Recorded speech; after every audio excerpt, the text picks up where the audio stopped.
When you guys are at the gym, you're going to do the same exact warm-up every single workout. You can just print off your sheets and follow along. So we're gonna do 10 squat to stands, 5 lateral lunges on each leg, and then 10 push-ups. And you can definitely do push-ups on your knees, or you can do a full push-up on your toes, whatever's gonna feel more comfortable. For your squat to stand, just make sure that your feet are wider than your hips and your toes are facing forward so that you actually get a stretch out of this. You're gonna bend over, so you get a hamstring stretch first. Then you're gonna drop your hips down as low as you can get and don't let your feet twist. Then reach your arms up and then stand up. So you're gonna get a full body stretch and you're gonna get all your joints to get some good movement in them. So as a profile, toes face forward, bend over, drop the hips down, arms up, and stand up. So you're gonna do 10 of these. Your lateral lunge is gonna be wider and your toes, again, are gonna face forward.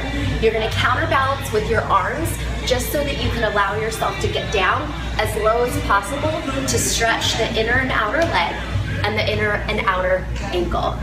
So you just stretch your arms forward as much as you need to so you don't feel like you're gonna fall over. And again, the profile, you wanna have a flat back and make sure that the bending just comes from the hip, the knee, and the ankle, not your back. So we'll do 5 on each side every time you work out. Your final warm-up is for your upper body, so you're gonna do a push-up. You can either go down onto your knees, push your butt forward, lift your chest up, and look at the floor about 3 feet in front of you so that your neck stays straight. You're just gonna bend your elbows, press back up. You're gonna go for 10. If you feel that you can do a full push-up, squeeze your butt really hard. Again, look at the floor about 3 feet in front of you, bend, and straighten. And now you're ready to rock and roll.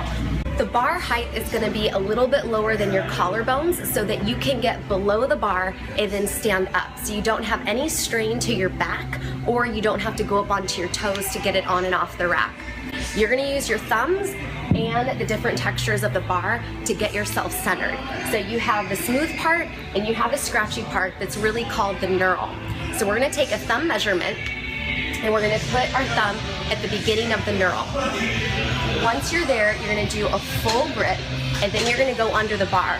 If you already know that you have a pretty tight chest, you can use the outer rings to give yourself a measurement. All you wanna do is make sure that you're symmetrical on the equipment. So you can either go narrower if you're more flexible, or if you know that you're already pretty tight through the chest, you can have let your hands go wider. So I'm gonna do a thumb measurement, then I'm gonna get a full grip of the bar and I'm gonna go underneath.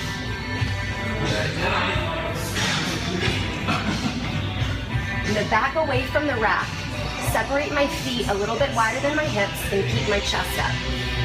Right now, the bar is across the shoulder blades.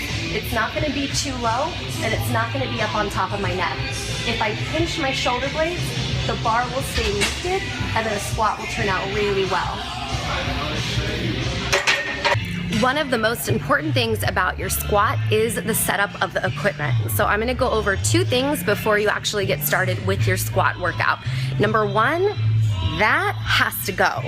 Don't use this, okay? It's gonna change the angles of where the pressure of the bar goes into your body.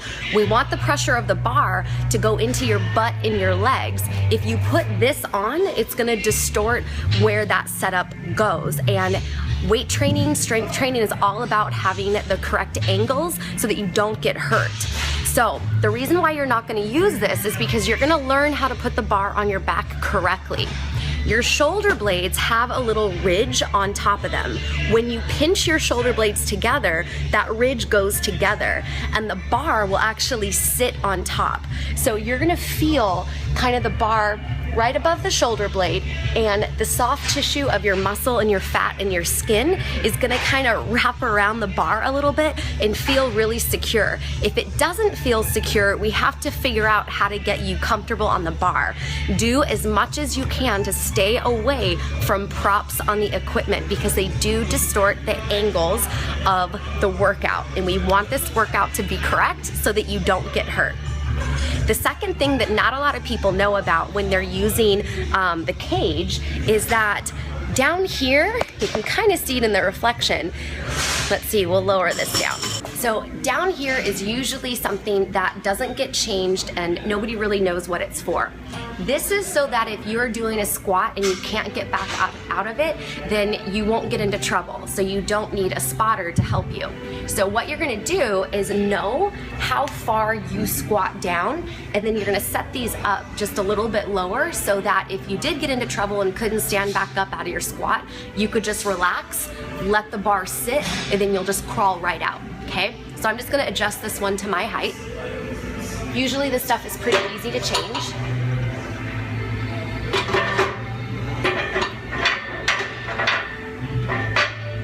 Alright, we're ready to squat. Find the correct placement for your hands using the textures of the bar. Go underneath, placing the bar across the ridge of the shoulder blades.